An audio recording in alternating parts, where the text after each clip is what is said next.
মদিনায় নামাজ পড়বো, এক রাকাত নামাজে 1,00,000 রাকাতের সওয়াব, এক রাকাত নামাজে 50,000 রাকাতের সওয়াব। উমরা করে মক্কায় কাটায় সময় মদিনায় কাটায়, মক্কায় কোরআন খতম দিতে চায়, মদিনায় কোরআন খতম দিতে চায়। সওয়াব মাহে রমজানে অগণিত সওয়াবের আশায় ব্যক্তিগুলি আল্লাহর ঘরে হাজিরা দেয়, কিন্তু বাড়ির পাশে গ্রামের কত গরিব মানুষ টাকার অভাবে বাবা ভালো ইফতার করতে পারে না, টাকার অভাবে কত মা ভালো সেহরি করে রোজা রাখতে পারে না।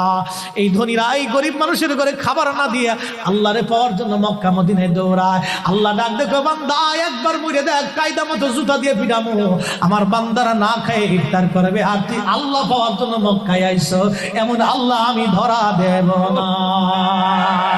এই কথা বলেন ঠিক না বেঠিক? আল্লাহর হাবিবের ইন্তেকালের পরে সাহাবায়ে কেরাম চিন্তিত, খুবই কান্না জড়িত। ছোট্ট একটা গাঠুরি বেঁধে বেলাল আসছে, হযরত আবু বকরের সামনে দাঁড়ায় বলে, আবু বকর বিদায় দাও, মদিনায় আর থাকবো না।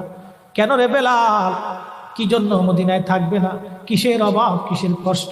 কেউ কি তোমাকে ব্যথা দিয়েছে, না তোমাকে মেরেছে, নাকি তোমার কোনো অভাব আছে? বলো, বাইতুল মাল থেকে মাসিক বেতন দিয়ে দিব। বেলাল বলে, আবু বকর রে, আমার যে অভাব, কোনোদিন কি সেই অভাব পুরা করে দিতে পারবা? বলো রে বেলাল, তোমার কিসের অভাব? বলে, আবু বকর, আমি আজান দিলে নবী নামাজ আসতো, বলো এখন আজান দিলে কি নবী নামাজ আসবে? আবু বকর বলতেছে, বেলাল রে, তুমি কি নবীরে ভালোবাসো, আমরা কি ভালোবাসি না? বেলাল বলে, আবু বকর, তুমিও ভালোবাসো, আমিও ভালোবাসি। শোনো গো আবু বকর, তোমরা নবীজি রওজা শরীফ দেখলে সহ্য